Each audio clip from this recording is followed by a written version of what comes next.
going on, everybody? This is your boy Dorio XJLCO. My name is Dorian Andrews and I thank you for tuning in. So before we begin, here's a few facts about the upcoming game from Bandai-Namco. Tekken 7 was first announced on July 13, 2014 and has gone through countless changes over the past 2 years. It's the first in the series to use the Unreal Engine and the first to be on PS4. This game will serve as the end of the Mishima clan saga, as revealed by Mr. Harada himself. Also, the plot will be a lot darker in tone, similar to the storytelling style of Tekken 4. 10 new characters have been introduced, including the unstoppable force from Capcom's Street Fighter series, Akuma, and the stupid-looking pink-haired, green steroid Bane version of a Jack, called Jack 7. Looking like a watermelon. Anyways, today I'll be counting down my top 5 most wanted characters for Tekken 7. So let's get this started.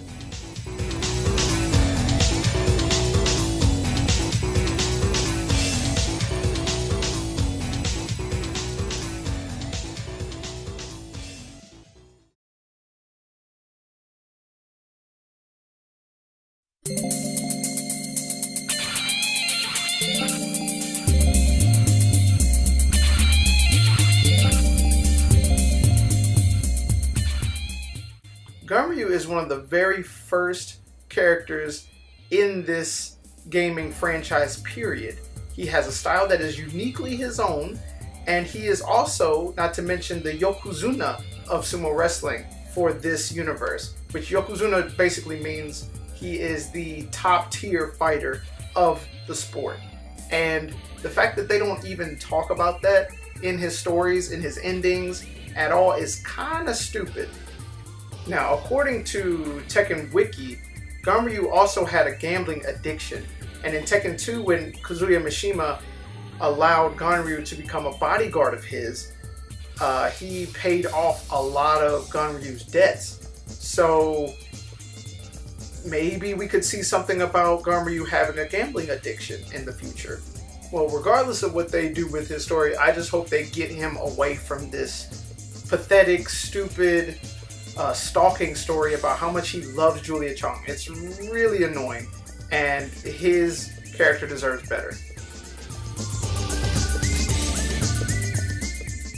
Miguel is also a really good fighter.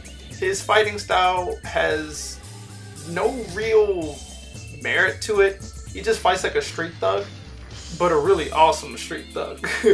I mean, his fighting style is really cool, and when I pull something off with this guy, it makes me feel really good about myself.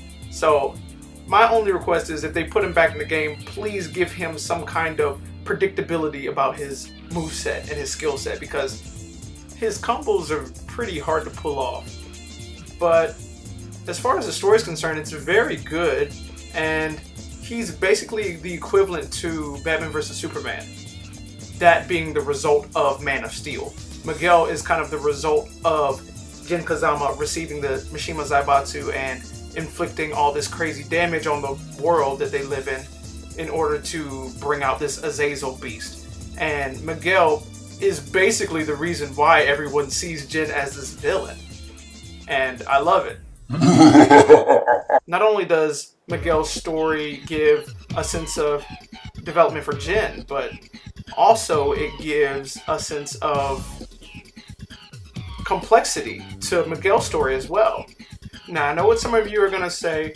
Yes, Claudio, one of the new characters, has some of his moves, but at the same time, Miguel is the only Spanish character in this series. I would not want to see that representation wasted.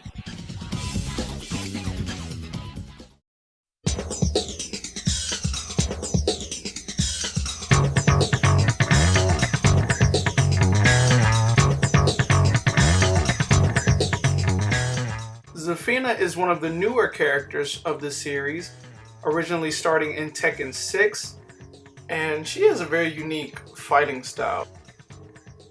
According to the Wikipedia, Safina has a great knowledge of Azazel, and she is of Middle Eastern descent. So her story in Tekken 6 is very important. And I think it was just a great debut for her. She has a beautiful character design. And I would like to see her in different scenarios for the upcoming games. Such as Dragunov. She could be working with Dragunov in the future. Maybe she could be working with Lars again, or she could be working with Raven, or the new character Master Raven. Safina is still technically a new character, so there's a lot that could be done with her story. Also, this is the type of character I would like to see in future Tekken games and fighting games in general. She's a very good character design. I would be really surprised if they don't put her in this new game. It would be such a waste.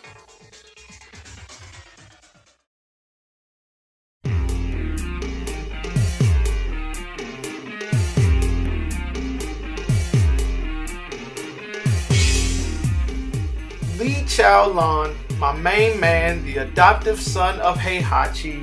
He has a grudge on Kazuya and Heihachi both, and I love it. He is a great character. He kind of went through some changes that I wasn't too fond of, such as the violet look. But other than that, I think that Lee Chaolan is a great character design nonetheless. Now, as far as his story progression goes throughout the games, I really think that Lee should be taken more seriously and he should have a bigger role in the game. And his fighting style is, well, what more can you say? It's amazing. I love his fighting style. His fighting style is one of the best fighting styles in the series, in my opinion. Please take my opinion with a grain of salt. This is my opinion. I think he has one of the best fighting styles. He is one of my most used characters. He has elements of both martial law and Paul Phoenix because he trained with them while he was studying business education in the United States.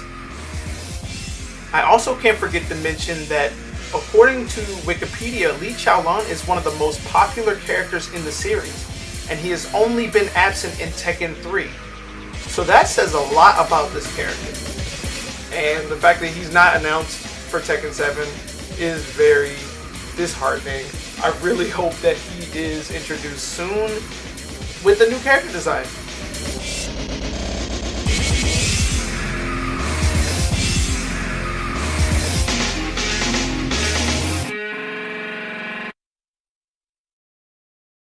Warning!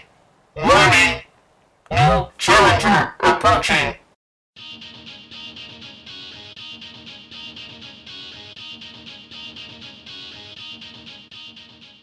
Oh my gosh, while I was making this video, I just found out that yesterday they released the official video of Lee Chaolan in Tekken 7. Yes, that's freaking excellent.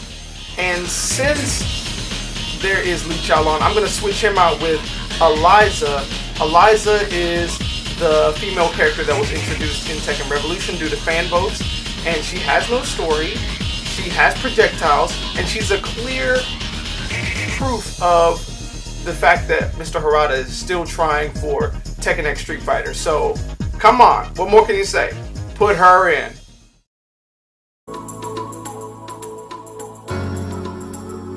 Jun Kazama, I know you were thinking it, that's why I put her on this list.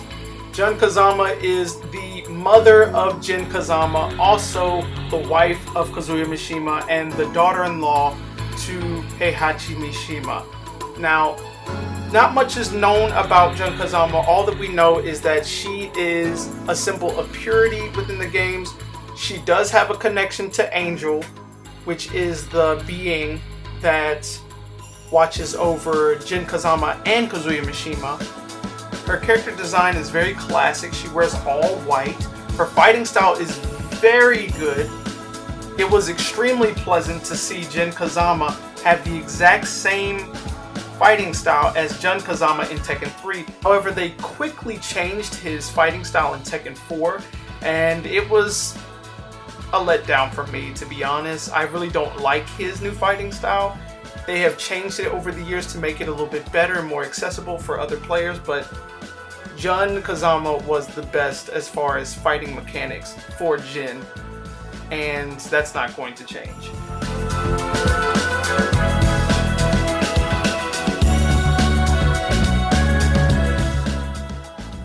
Nobody really knows what happened to her, but there was speculation at some time that Jun Kazama was actually Unknown, who is the villain of the Tekken Tag and Tekken Tag 2 installments.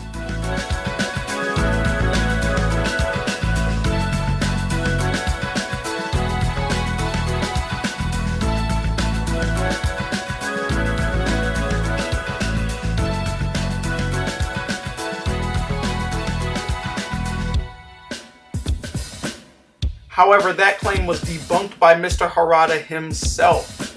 Regardless of who Unknown is or what she is, I believe a lot of people just want to see Jun Kazama in the story in some way or form. What better way to end the Mishima clan saga than to put all of the Mishimas and Kazamas together in one game? And I believe that to be the main reason why Jun Kazama should be in this next installment. Alright, so I'd like to thank everybody for tuning in and joining me in this countdown. If you'd like to see more from my channel, there will be more videos about Tekken and some of my suggestions and opinions about it. Also, there will be more top 5s, top 10s coming up. So until next time, this is Dorio X Jailco signing out. Peace!